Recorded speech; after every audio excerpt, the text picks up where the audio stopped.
sono persone squisite e sono veramente dispiaciuta nel vedere una cosa del genere, perché avevano già subito una rapina piuttosto violenta e vedere questo sta a significare veramente che abbiamo un livello di delinquenza ormai preoccupante. A Mogliano è giorno di mercato, oltre che San Valentino. Il via vai in Galleria Avogadro è continuo e gli occhi di tutti si soffermano sulla vetrina della gioielleria Sinopoli, vistosamente danneggiata da un violento colpo e delimitata dalla fettuccia dei carabinieri. 2 notti fa un individuo in bicicletta ha tentato di sfondarla con la grata di ghisa di un pozzetto di scolo, probabilmente per arraffare quello che c'era esposto e scappare.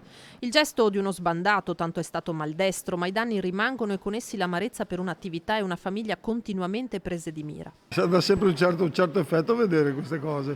Perché, in centro così? Esatto, poi ma di sera, sai, purtroppo è così, magari sono momenti che non c'è nessuno, non è la prima volta. Si accaniscono proprio. Purtroppo sì. Non si sa cosa dire di queste cose veramente. L'ultimo colpo qui ad agosto, con 2 malviventi che armati di mazze e martelli sono riusciti a crearsi un varco e a portar via gioielli e orologi.